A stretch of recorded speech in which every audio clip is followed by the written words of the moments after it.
হ্যাঁ, ছোট্ট বন্ধুরা, আমি অসিত লাইরি এসে গেছি, তোমাদের গল্প দাদু। আমার সেই ইউটিউব চ্যানেল 12 মাসে 13 পার্বণে। আজকে আমি তোমাদের যে গল্পটা শোনাবো সেই গল্পটা ঘনাদার গল্প। গল্পটার নাম হচ্ছে কাঁচ। ঠিক আছে? তা আগেও আমি ঘনাদার আরও 3টে গল্প শুনেছি, মশা, পোকা এবং নুড়ি। আজকে চতুর্থ গল্প শোনাবো, এটার নাম কাঁচ। তা শুরু করা যাক।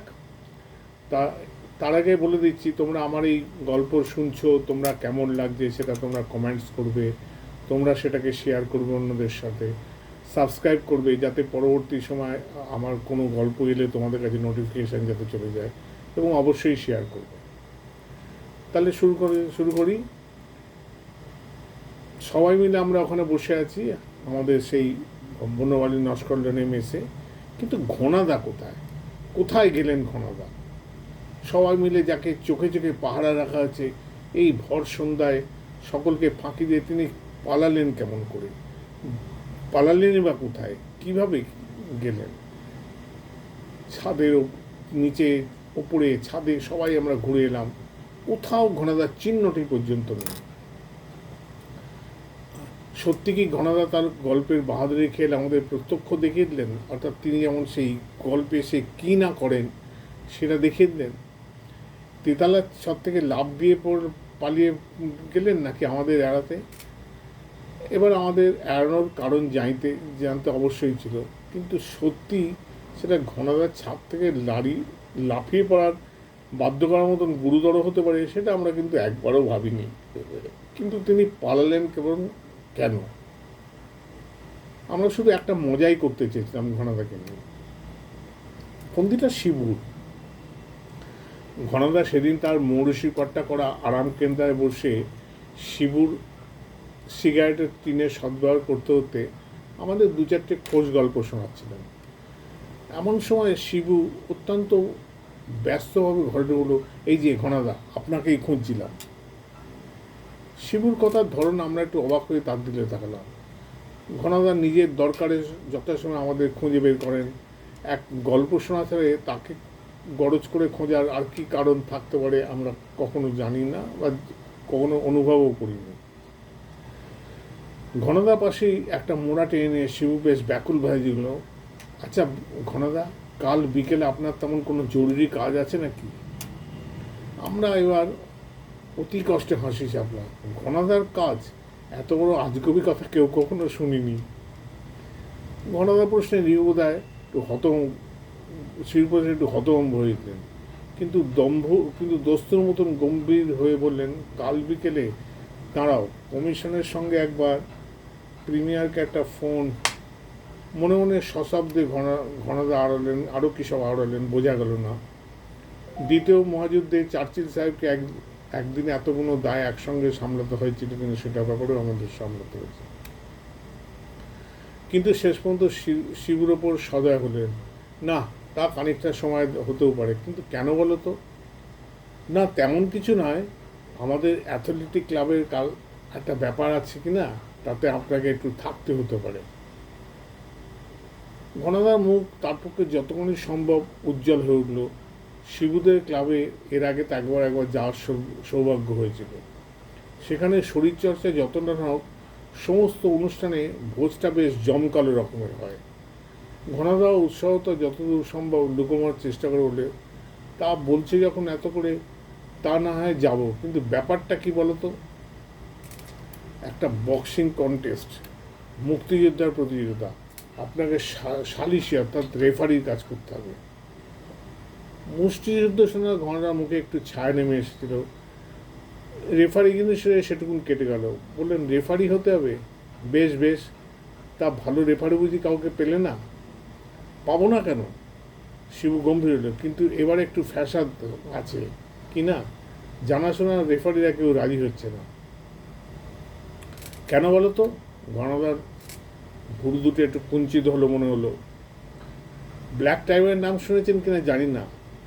মিসকালো নিগ্রো বক্সার, আর একবার একেবারে বাঘের মতন হিংস্র। মাসখানেক হলো কলকাতা এসেছে। তার সঙ্গে আমাদের ওয়েট লিফটার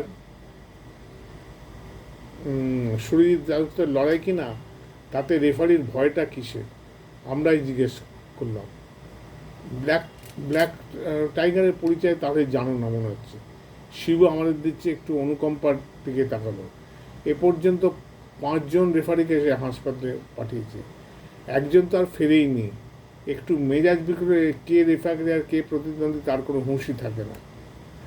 শিবু ঘনাদাকে লুকিয়ে আমাদের দিকে যৎসামান্য একটু চোখ টিপতেই ব্যাপারটা পরিষ্কার হলো, আমাদের আর বুঝতে বাকি রইল না। অর্থাৎ ঘনাদাকে জব্দ করা যাবে কীভাবে। শিশির ন্যাকা শেষে জিজ্ঞেস করলো, তাই এরকম খুনেদের আসলে ঘনাদাকে রেফারি কেন করা বাপু? বাহ, ঘনাদা তো রেফারি, ঘনাদার মতন রেফারি তো দরকার। রেফারিকেও রেফারিগিরি করবে, আবার কালো বা কিছু বেয়ারা পালন করলে একটি আপার কাটে তাকে সাহায্য করতে পারবে। বলুন না ঘনাদা, সেই ব্যাটলিং মিউজিকে শুধু একটা স্ট্রেট লেফটে কীরকম নাজার করেছিলেন। অন্যদিন হলে ঘনাদাকে আর দুবার বলতে হতো না, কিন্তু সেদিনটার মেয়াজটা কেমন যেন বিগড়ে গেছে মনে হলো। বিরসভাবে একটু হেসে তিনি হঠাৎ হেসে উঠলেন, উঠেই পড়লেন সেখানে। গৌর অবাক হওয়ার বানগুলো, ও কি উঠলেন কেন? কাল রেফারি হবেন না? ঘনাদা কিছু বলার আগে শিবু বলল, আরে ও কথা জিজ্ঞেস করতে একটু সুবিধে, এমন একটা সুবিধে ঘনাদা ছাড়েন কখনো? কাল সন্ধ্যে ঠিক 6টার সময় টাইম ঠিক রইল। ঠিক আছে ঘনাদা। ঘনাদা যেন কি একটা বলতে গিয়ে না বলে বেরিয়ে গেলেন। ওপরের সিঁড়ির পায়ের শব্দ মিলিয়ে যেতে আমাদের হাসির জল ফেটে পড়ার উপক্রম। তারপর থেকে আজ সেই সন্ধ্যে থেকে ঘনাদাকে খুঁজছি। হঠাৎ অদৃশ্য না হলে ঘনাদা যে আমাদের চাকলের চোখে ফাঁকি দিয়ে বাড়ি থেকে বেরিয়ে যেতে পারেন আমরা পারেন না, এ ব্যাপারে নিঃসন্দেহ। কিন্তু তাহলে তিনি গেলেন কোথায়? শিবুর সব কিছুতেই বাড়াবাড়ি। ঘর দৌড় ছাদ বাথরুম সমস্ত তন্ন তন্ন করে হতাশ হয়ে সে উঠল, খাটের তলাটা তো দেখা হয়নি। আমরা হেসে উঠে আপত্তি জানালাম, আর যেখানে হোক খাটের তলায় ঘনাদা লুকিয়ে থাকবেন এই কথাটা কল্পনা করা যায় না। কিন্তু ঘরে ঢুকে খাটের তলায় উঁকি মেরেই সত্যি আমরা থ হয়ে গেলাম। ঘনাদা খাটের তলায় মেঝেতে উপুর হয়ে শুয়ে আছেন। সে দৃশ্য ভোলার নয়। খাটের তলায় ঘনাদা আর বাইরে আমরা বিমূঢ় হয়ে পরস্পরের দিকে তাকিয়ে তেমন সময় হতভম্ব হয়ে হাসতে পর্যন্ত ভুলে গেছি। কিন্তু ঘনাদা সেই অবস্থায় এক মুহূর্তের মধ্যে নিজেকে সামলে নিলেন। তারপর হামাগুড়ি দিয়ে এমনভাবে খাটের তলায় বেরিয়ে এলেন যেন খাটের তলায় শুয়ে থাকাটা তার একটা দৈনন্দিন অভ্যেস। আমাদের মুখেও এবার কথা ফুটলো, ব্যাপারটা কি ঘনাদা এই সময় খাটের তলায়? শিশির জিজ্ঞেস করল। ঘনাদা কিছু না বলে গম্ভীরভাবে শুধু ডান হাতটা বাড়িয়ে দিলেন। হাতে যা রয়েছে সেটা একটা চশমার কাঁচ বলেই মনে হলো। এতক্ষণ ধরে খাটের তলায় একটা ভাঙা কাঁচের টুকরো খুঁজছিলেন। আমি না বলে পারলাম না। উত্তরে ঘনাদা নাকের ভেতর দিয়ে যে শব্দটা বেরলেন তার অর্থ বিরক্তি, অধৈর্য, অবজ্ঞা সবই হতে পারে, একসঙ্গে সব কিছুই হতে পারে। তারপর শব্দটাকে ভাষার রূপ দিয়ে আমাদের দিকে করুণার দৃষ্টি জানিয়ে হলেন, এক টুকরো ভাঙা কাঁচ, তাই না? গতিক সুবিধের নয় দেখে শিবু, তাহলে ওদিকে বক্সিং কিন্তু শুরু হয়ে যাবে। আর বক্সিং? ঘনাদার গল্প তখন শুরু হয়ে গেছে। এই ভাঙা কাঁচের টুকরো না থাকলে হিরোশিমা নাগাসাকির বদলে লন্ডনে প্রথম অ্যাটম বোমা করতো, তা জানো? আমাদের আর জানার দরকার নেই। শিবু বেশ দুর্বল যেভাবে চেষ্টা করলো। এক্ষুনি আপনি চলুন। এই তো যাই বলে খাটের ওপরে বেশ আরাম করে বসে ঘনাদা বললেন, 1939 সালের 1 সেপ্টেম্বর। তারিখটা তোমাদের মনে আসছে নিশ্চয়ই। যে মহাযুদ্ধে পৃথিবীর সমস্ত পৃথিবীতে রক্তে ভেসে গেল তার প্রথম স্ফুলিঙ্গটা সেদিন জার্মানি আর পোল্যান্ডের সীমান্তে জ্বলে উঠেছিল। হিটলারের দুর্দান্ত বাহিনী সেদিন পোল্যান্ডের ওপর বন্যার মতন ঝাঁপিয়ে পড়েছে। আর আমি বেঙ্গুনিয়া বন্দর থেকে ছ্যাঁকড়া গাড়ির মতন এক ট্রেনে চেপে অ্যাঙ্গোরার মাঝামাঝি কোয়েঞ্চা স্টেশনের উদ্দেশ্যে রওনা হয়েছে। আমার লক্ষ্য অবশ্য কোয়েঞ্চা স্টেশন নয়, সেখানে নেমে কোয়েঞ্চা নদীর যেখানে উৎস, সেই বিয়ে পাহাড়ে যাওয়ার জন্য আমি বেরিয়েছি। একটু হেসে আমাদের মুখের ভাবগুলো লক্ষ্য রেখে আনলাম। ভূগোলের পরীক্ষার মতন লাগছে লাগছে বুঝিয়ে বলছি, দাঁড়াও। অ্যাঙ্গোলার নাম তো নিশ্চয়ই শুনেছ, না শুনে থাকলে আফ্রিকার ম্যাপটা খুলে দেখো। তলার দিকে পূবের আটলান্টিক মহাসাগরের ধারে একটা সবুজ রঙের ছাপা দেশ পাবে। দেশটা পর্তুগিজদের দখলে, কিন্তু রেলটা ইংরেজদের। আর ওই রেলপথ আর সমুদ্রের ধারে কিছু কিছু জায়গা ছাড়া ভেতরের অধিকাংশ পাহাড়, জঙ্গল, মরুপ্রদেশ এখনও প্রায় অজানা বললেই চলে। সেখানে বাণিজ্য জাতের কাফরিতে একরকম স্বাধীনভাবেই থাকে। রেলের যে কামরাটা উঠেছিলাম সেটা প্রথম শ্রেণী। নাভা ইসবোনা স্টেশনের কাছে পর্যন্ত বেশ আরামেই সেটাতে আসলাম। ভালোই ছিলাম বলতে পারো। আমার সফরটা খুব ভালোই ছিল। নোভা লিস্টনায় দুজন যাত্রী উঠল। সারা রাস্তা একলাই একটা কামরা দখল করে যেতে পারবো আশা করিনি, কিন্তু নতুন দুজন সঙ্গী অমন বেয়ারা অভদ্র না হলে ভালো হতো। কথাবার্তা, চেহারা থেকে আগেই বুঝলাম যে তাদের দুজনেই জার্মান। অ্যাঙ্গোলা পর্তুগিজের দখলে হলেও জার্মানদের আনাগানা এখানে কিছুদিন ধরে খুব বেড়েছে জানতাম। শুধু নতুন নার্সি টেলেপেটে তারা যখন সাপের 5 পা দেখেছে তা জানা ছিল না। নতুন জাতির লটবহর বেশি, বড় বড় চটে মোড়া থলি, প্যাকিং বাক্স প্রভৃতি। এক মালগাড়ি ব্রেক ভ্যান না কামড়ায় তোলাই অন্যায়, না দিয়ে ব্রেক ভ্যান না দিয়ে কামড়া তোলাই অন্যায়। তবুও আগাগোড়ায় তা নিয়ে আমি প্রতিবাদ করিনি। কিন্তু জার্মানির যাত্রীদের অভদ্রতার সীমা ছাড়িয়ে গেল। একটা কেবিন ট্রাঙ্ক ও একটি হোল্ডার ছাড়া আমার কাছে আর কিছুই নেই। কেবিন ট্রাঙ্কটা বার্থের ওপর রেখে হোল্ডারটা খুলে আমি তার উপর শুয়ে শুয়ে নতুন যাত্রীদের মাল তোলা দেখছিলাম। হঠাৎ একজন আমায় অসভ্যের মধ্যে যা হুকুম করলো, আমাদের ভাষায় অনুবাদ করে দাঁড়ায়, এই কালাহুদ, তোর মোট সরা এখান থেকে। যেন কিছুই বুঝিনি এইভাবে লোকটার দিকে বোকার মতন তাকিয়ে রইলাম। দুজনের মধ্যে এই লোকটাই দেখলাম বেশি জোয়ান, 6 ফুট লম্বা, পাক্কায় 2.5 মণ লাশ। আমাকে নড়তে না দিয়ে গালাগাল দিয়ে লোকটা আমার হাত ধরে হ্যাঁচকা টেনে বলল, শুনতে পাচ্ছ না জানার কথা?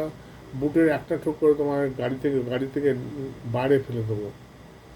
যেন কিছুটা বুঝতে পেরেছি এমনভাবে বোকার মতো করে উঠে দাঁড়িয়ে কেবিন ট্রাঙ্কটা টেনে নিচে ফেললাম। দুর্ভাগ্যের বিষয়, তার ডান পাটা সেখানেই ছিল। ট্রাঙ্কটাও বেশ ভারী। পায়ের যন্ত্রণায় চেঁচিয়ে উঠে ন্যাংচা লোকটা প্রথম কয়েক মিনিট আমার চতুর্দশ পুরুষ উদ্ধার করলে, তারপর বুড়ো গন্ডারের মতন আমার তেড়ে এলো আমার দিকে। এবার একটা সিগারেট ধরলাম। লোকটা তখন ডিগবাজি খেয়ে সঙ্গীর ঘাড়ে গিয়ে পড়ে দুজনে মিলে গড়াগড়ি খাচ্ছে। কয়েক সেকেন্ড হতভম্ব হয়ে পরস্পরের দিকে তাকিয়ে দুজনে গা ঝেড়ে উঠে ঘুষি বাগিয়ে আমার দিকে আসছে। এমন সময় দরজা থেকে শোনা হলো, আরে হেড ডস নাকি? আমরা তিনজনই অবাক হয়ে চালাম, তাকালাম। ট্রেন যখন ছেড়ে দিয়েছে, কামরার বাইরের দরজাটা ভেজে দিয়ে পিপের মতন গোল, বেলের মতন চাঁচামাচা মাঝবয়সী যে জার্মান ভদ্রলোকটা এগিয়ে এলো। প্রথমটা তাকে আমি চিনতেই পারিনি। আমাদের কাছাকাছি এসে মারমুখী দুই সঙ্গীর দিকে চোখ পড়তেই সে অবলে, ব্যাপার কি, তোমরা লড়াই করছিলে নাকি? এবার দুজনের মুখে খানিকক্ষণ খই ফুটলে গেল। কালা আদমির কাছে জব্দ হয়ে গাড়ির জ্বলা মুখের থেকে বার করে তারা কিছু বাকি রাখলে না। তাদের কথা শেষ হওয়ার পর বেলের মতন তেলমাখা জার্মানের সে কি হাসি! পিপের মতন ভুঁড়ি তার ফেটে যায় আর কি। অনেক কষ্টে হাসি থামিয়ে সে বললে, তোমরা ঝগড়া করার আর লোক পাওনি? কার সাথে ঝগড়া করছিলে? আমার দিকে ফিরে উঠল, কিছু মনে করো না হেড ডস, এরা সেদিনের ছোকরা। তোমার পরিচয় কোথা থেকে জানবে? হেসে বললাম, আমায় চিনতে পারছো তো? হেসে সে বলল, পিপের মতো। ততক্ষণ চিনতে আমি তখনই পেরেছি। মাথায় শেষ কগাচি চুল উঠে গেলেও ভুঁড়িটা বেশ কয়েক ইঞ্চি বাড়লেও আগেই তাকে আমার চেনা উচিত ছিল। দুনিয়ার পাণ্ডববর্জিত সব দুর্গম জায়গায় প্রাণ হাতে নিয়ে দুর্লভ ধাতুর খোঁজে যারা ঘুরে বেড়ায়, ফন্দিবাজ পাপেন তাদের সবাই চেনে, প্যাপেনকে তাদের সবাই চেনে। এমন একটি ধূর্ত শয়তান এই লাইনার দুটি নেই। আমার সঙ্গে 2-4 বার তার ঠোকাঠুকি আগেই হয়ে গেছে বলে আমার অত খাতির তার কাছে। শুধু দেশ দেখার জন্য লটবট দিয়ে প্যাম্পেন যে এই জঙ্গল মরুভূমিতে আসেনি তা বুঝতে পারলো মুখে হাসি হেসে আমি তার হাত ধরে ঝাঁকানি দিলাম। এইবার শেয়ানে শেয়ানে কোলাকুলি শুরু। আমি প্যাপেনকে দেখে যতটা সন্দিগ্ধ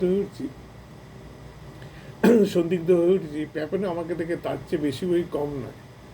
এখন কে কৌশলে কার থেকে কটা বের করে তাই নিয়ে প্যাঁচ কষাকষি চলল।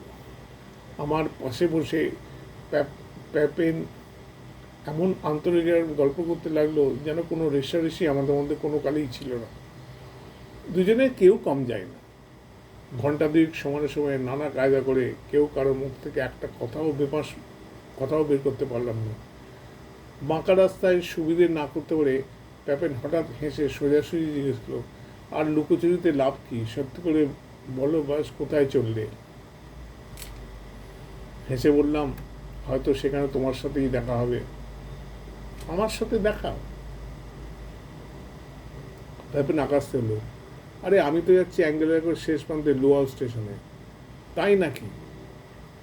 হেসে বললাম, মালপত্র দেখে তো তাই মনে হচ্ছে বটে। আরে ওসব মালপত্র তো 2-1 হাসপাতালের জন্য নিয়ে যাচ্ছি। আজকাল আর পাহাড়ে পর্বতে সোনার উপর খুঁজে পাওয়ার মতন শরীরের সামর্থ্য নেই, তাই এসব মাল জোগাবার কাজ নিয়েছি। প্যাপেন একবারে আমাকে জল বুঝিয়ে দিয়ে আবার দিল, কিন্তু তুমি কোথায় নামবে বললে না তো? আগের মতোই হেসে বললাম, যেখানেই নামি দেখা আমাদের যথাস্থানেই হয় মনে হচ্ছে। হঠাৎ প্যাপেন গম্ভীরে হতো, কিন্তু এবার দেখা না হলেই ভালো হতো। কেন বলো তো? একটু বিদ্রুপের সঙ্গে বললাম, এবার থার্ড রাইখ অর্থাৎ নাৎসি জার্মানির হয়ে টহল দিতে বেরিয়েছে বলে? খানিক চুপ করে প্যাপার বললো, গম্ভীর হয়ে বললো, হ্যাঁ তাই যদি বলি তাহলে বলবো নাৎসিদের সে চড়েদের দৌড় আর কত কত একবার দেখে মরতে চাই। বাকি দুজন জার্মান গোঁজ হয়ে অন্য বেঞ্চিতে বসে এতক্ষণ কান খড়া করে আমাদের আলাপ শুনছিল। আর থাকতে না পারে তাদের একজন দাঁত খিঁচে বলল, তোমার বাসনা অপূর্ণ থাকবে না। আমি তার দিকে ফিরে একটু হাসলাম। কদিন বাদে তার অভিশাপ সত্যি করবার উপক্রম হবে অবশ্য ভাবিনি। দিন 15 পরের কথা। বিহে উপত্যকা একটা খাড়া পাহাড়ের চূড়ের নিচে তাঁবুর মধ্যে বসে লণ্ঠনের আলোয় যে জঙ্গলের ম্যাপ আঁকছিলাম। অন্ধকার রাত, চারিদিকে নিঃশব্দ নিশুতি। সারাদিন দক্ষিণ পূর্ব মুখে যে ঝড়ের মতো হাওয়া বইছে তা এখন ক্লান্ত হয়ে থেমে গেছে। ম্যাপ আঁকায় যে আমার খুব মন ছিল তা নয়।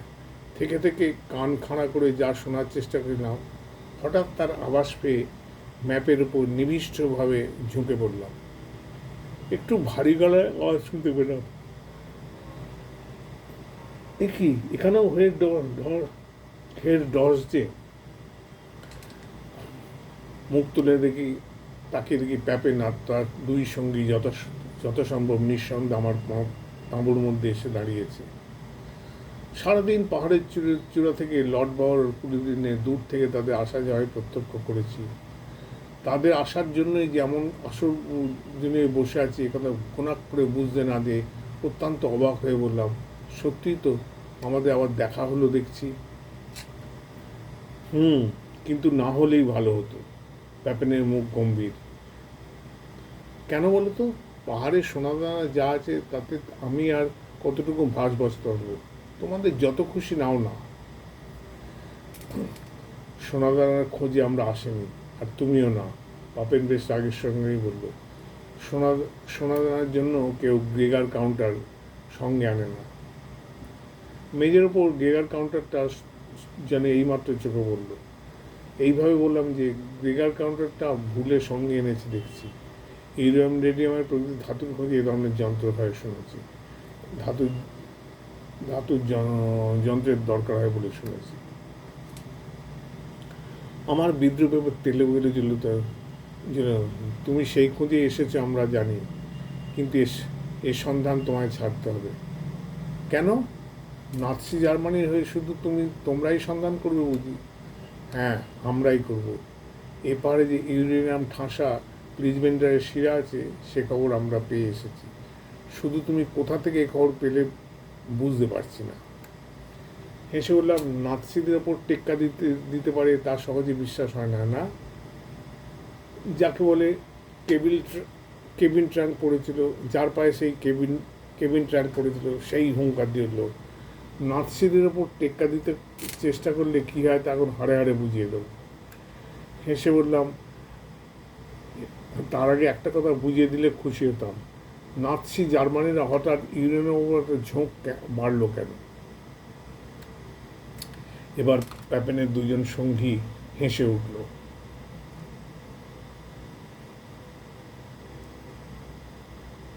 তারপর ঘৃণা হয়ে বলল, তোমরা যার গোলাম সেই ইংরেজ জাতটাকে তাদের দ্বীপ সমেত একেবারে নষ্ট করে শূন্যে মিশিয়ে দেওয়ার জন্য।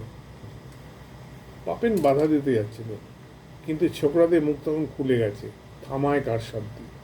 উত্তেজিত হয়ে বলল, রেডিয়াম থেকে শুধু সামান্য 2-4টে রোগ সারবার ছেলেখানে এতদিন দেখেছ, জার্মানি এবার তা থেকে কি কি তৈরি করবে 10,000 বজ্র তার কাছে পটকাবাজি। সত্যি অবাক হলাম যে অ্যাটম বোমা এতদিন শুধু কল্পনা হয়েছিল, তার নাৎসিরা তৈরি করবে। হ্যাঁ, সেই জন্যেই এ তলে আর কোনো ভাগিদার আমরা সহ্য না। সুবোধ ছেলের মতন তোমরা ঘরে ফিরে যেতে হবে। আমি বললাম, যদি না ফিরি? বলার সঙ্গে সঙ্গে দুটো পিস্তল আমার দিকে উঁচু হয়ে উঠল। পায়ে চোট খাওয়া জার্মান ছোকরা মুখ বেরোলে, ভালোই ভালো যদি এই বেলা সরে না পড়ো তাহলে। তার কথা শেষ হওয়ার আগেই প্যাপেন চমকে, ও কি, ওটা কিসের আওয়াজ? পিস্তলের দিকে নজর থাকলেও কান আমার সেই আওয়াজের জন্য এতক্ষণ সজাগ ছিল। যাক, ওয়ানজা শহরে নেমে একটু অতি মূল্যবান বেলা নষ্ট করা আমার বিফলে হয়নি। আমার পুরনো অনুচরণওয়ালা তার কথা রেখেছে। তাহলে নিস্তব্ধ রাতের বুকে স্পন্দনের মতন সুদূরের দ্রিম আওয়াজটা আবার স্পষ্ট শোনা গেল। প্যাপেন কাঁচা আনাড়ি লোক নয়, আফ্রিকা এতকাল ঘুরে ঘুরে শব্দের ভাষা সে বোঝে। সঙ্গীতে একজনকে বলতে যাচ্ছিল, তাকে ধমকে থামিয়ে দিয়ে অনেকক্ষণ ধরে এক মনে সে সমস্ত শব্দগুলো শুনে গেল। তারপর আপনি তার চোখে এসে পড়লো আমার ওপরই চোখে। মুখটা যথাসম্ভব করুণ করে আমি বললাম, আমি সত্যি দুঃখিত প্যাপেন, মনে হচ্ছে আমায় সরিয়ে নিলেও এ তলে তোমরা বেশি টিকতে পারবে না। প্যাপেনের মুখ তখন বেশ ফ্যাকাশে হয়েছে, গম্ভীর মুখ করল, হ্যাঁ, জঙ্গলিদের ঢাক তো তাই বলছে, কালকের মধ্যেই ওদের পক্ষে আমাদের আক্রমণ করা অসম্ভব নয়। এত বড় বিপদের মুখে আমার কথাটা প্যাপেন সঙ্গীতের কাছে তুচ্ছ হয়ে গেল। নিজের মধ্যে পরামর্শ করার জন্য তারা বেরিয়ে যাওয়ার পর প্রাণ পড়ে নিজের মনে একচোট হেসে নিলাম। নোয়ালাকে দিয়ে সময় মতন দূর থেকে ঢাক বাজাবার ফন্দিটা এতখানি সফল হবে কিনা সে বিষয়ে একটু সন্দেহ ছিল, সত্যিই সন্দেহ ছিল। নিজের ফন্দিতে নিজের কী সর্বনাশ ডেকে এনেছি তখন কি জানি? বুঝতে পারলাম হঠাৎ শেষ রাত্রে ঘুম থেকে চমকে উঠে। প্যাপেনরা কী করছিল জানি না, কিন্তু তাদের ভোরকে দিয়ে বেশ নিশ্চিন্ত মনে ক্যাম্প খাটে শুয়ে গভীরভাবে ঘুমিয়ে পড়েছিল। হঠাৎ জেগে উঠে টের পেলাম কয়েকজন কালো মুষ্ক জোয়ান মুখ কাপড় গুঁজে আমারই খাটের সঙ্গে আমাকে শক্ত করে বাঁধছে। তাদের উত্তেজিত কথাবার্তা শুনে বুঝতে বাকি রইল না যে আমার দুষ্ট বুদ্ধি আমারই কাল হয়েছে। প্যাপেনকে ভয় দেখিয়ে এই অঞ্চল থেকে তাড়াবার জন্য নোয়েলকে দিয়ে আমি যে মিথ্যের ঢাকের বাদ্যি বাজলাম, প্যাপেনের কুলিরাও তা সত্যি বলে ধরে নিয়েছে। কাফরি কুলিরায় ঢাকের ভাষা বোঝে। জঙ্গলিরা যখন পরের দিন আমাদের শেষ করে দেবেই, তখন তাদের সঙ্গে থাকলে কুলিদেরও যখন মারা পড়তে হবে, তখন প্রাণ থাকতে বাঁচবার সঙ্গে উপরি লাভ তারা কেন নেবে না? এই হলো তাদের কথা।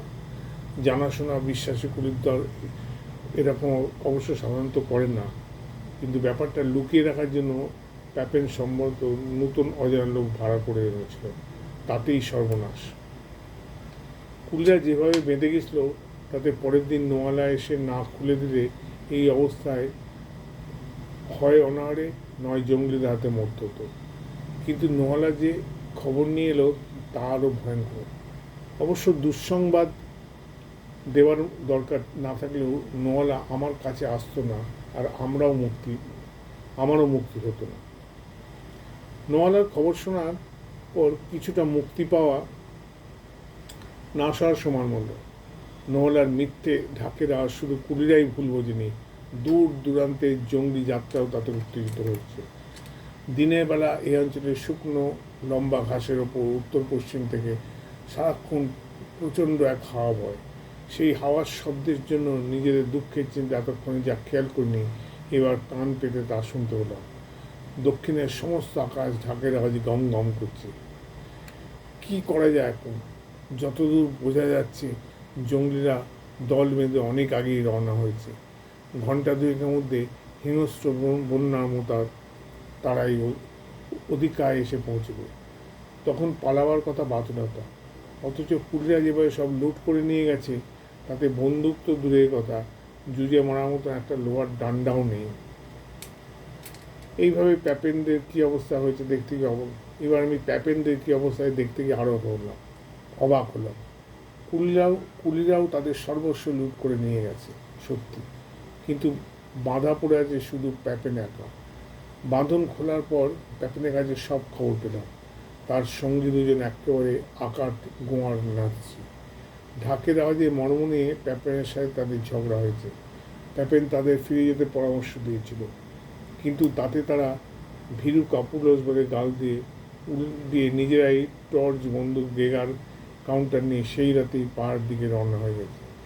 জঙ্গলিরা আসুক না আসুক ইউরেনিয়াম খোঁজ তারা করবেই। ঝোড়ো হাওয়ায় ছাপিয়ে জঙ্গলিদের ঢাকের বাদ্যি আর চিৎকার ক্রমশ যখন তখন শোনা যাচ্ছে। জঙ্গলিদের হাতে প্রাণ যাওয়াচ্ছে এই বিপদটাই বড় বেশি মন্দ। বিভে উপত্যকায় ইউরেনিয়াম যে কী পরিমাণ আছে তা আমি নিজেই গত কয়েক দশক আগে জানতে অবাক হয়েছি। প্রিজব্যান্ডের সেসব মোটা মোটা শিরার সন্ধান পাওয়া জার্মানির দুজনের পক্ষে একেবারেই অসম্ভব নয়। এত কষ্ট করে এত ফন্দিমুখের পরে ওই ঐশ্বর্য শেষ পর্যন্ত তাহলে নাৎসিদের হাতেই পড়বে? না, তা কিছুই হতে পারে না। কিন্তু জঙ্গলিদের হাতে খানিকটা বাদেই প্রাণ যেতে বসেছে, তার পক্ষে কী এমন সম্ভব? হঠাৎ প্যাপেনকে একটা চুরুট ধরতে দেখে মাথার উপর আমার বিদ্যুৎ খেলে গেল। এখনও হয়তো এক ডিলে দুই পাখি অনায়াসে মারা যায়। নাৎসি ছোকরারা দক্ষিণ দিকে পাহাড়ে গেছে, জঙ্গলিরাও সেদিক থেকে আসছে। জঙ্গলিদের হাতে তারা পড়ুক বা না পড়ুক, এক উপায়ে দুই শত্রুকে একসঙ্গে হার মানানো সম্ভব যেতে পারে। উত্তেজিত হয়ে বললাম, প্যাপেন শিগগির তোমার লাইটারটা দাও। দেশলাই কী হবে? রেগে বললাম, জঙ্গলিদের হাত থেকে যদি বাঁচতে চাও তবে শিগগির দেশলাইটা দাও। দেশলাই দিয়ে তুমি হাজার হাজার জঙ্গলি ঠেকাবে? প্যাপেন যেভাবে আমার দিকে তাতে বুঝলাম আমার মাথায় যে নিশ্চিত বিপদের মুখে খারাপ হয়েছে বলে তোর ধারণা। আমি ধমকে উঠলাম, দেশলাই তুমি দেবে কি না? প্যাপেনের কথা এবার কিন্তু বসে পড়লাম। আমার মার মূর্তি দেখে সবাই ছিল, দেশলাই কোথায় পাবো? মাত্র একটি কাঠি ছিল, কুলিরা কি কিছু রেখে গেছে? এবার একদম হতাশ হলাম। সামান্য একটা দেশলাই কাঠিতে হবে এত বড় একটা সুযোগ নষ্ট হবে? হঠাৎ নিজের পকেটে হাতে কি একটা ঠেকলো, দেখি এক টুকরো কাঁচের টুকরো। আগের দিন দূরবীন থেকে খুলে বুঝতে বলে পকেটে রেখে দিয়েছিলাম। কুলিরা দূরবীনটা নিয়ে গেছে, কাঁচটায় তারা হাত দেয়নি। ঘনদা একটু সগর্বে থেমে আমাদের দিকে চেয়ে বললেন, ওই কাঁচের টুকরোর জোরে এই জঙ্গলিদের হাত থেকে সেটা বেঁচে গেছিলাম। নাৎসিরা অ্যাটম বোমা তৈরি করার মতো ইউরেনিয়ামও পেল না। শিশির ভুরু করতে বলল, তার মানে? অনুকম্পার হাসি ভেসে গেলাম, এই সোজা ব্যাপারটা বুঝতে পারলে না? আগেই বলেছি, বিহে উপত্যকায় সারাদিন উত্তর পশ্চিম থেকে একটা ঝোড়ো হাওয়া বয়। সমস্ত উপত্যকার ওপর শুকনো পাতার ঘাসের জঙ্গলে ঢাকা। এই কাঁচের ভেতর দিয়ে সূর্যের আলো ফোকাস করে সেই ঘাসে আগুন ধরিয়ে দিলাম। দেখতে দেখতে কোটি কোটি নাগ নাগিনীর মতো সে আগুন দক্ষিণ দিকে যতদূর সম্ভব ছড়িয়ে গেল। জঙ্গলিরা আমাদের আক্রমণ করবে রে, নিজেরা প্রাণ নিয়ে পালাতে পারলে বাঁচি। আর নাৎসি ছোকরারা সে আগুনের রক্ষা পেয়েও থাকে, তাহলে ইউরেনিয়াম খোঁজার ফুরসত আর তাতে মেলেনি। হঠাৎ শিশিরের হাতটা টেনে নিয়ে হাত ঘুরিতে ঘটনা, তাই তো শিবু, তোমার ক্লাবের অনুষ্ঠানটা তো শেষ হয়ে গেল দেখছি, আজ তো আর গিয়ে লাভ হবে না কিছু। শিশিরের সিগারেট টিনটা ভুলে তুলে নিয়ে ঘনাদা, আমরা হয়ে বসে রইলাম। অর্থাৎ ঘনাদা সেই কায়দা করে যাতে অনুষ্ঠান না যেতে হয় সেইভাবে একটা গল্প বলে শিবুকে সেবারের মতন জব্দ করলো। তাহলে বন্ধুরা, আজকের মতন গল্প এখানেই শেষ। আবার পরে অন্য কোনো দিন গল্প নিয়ে আবার দেখা হবে। আজকের মতন টাটা।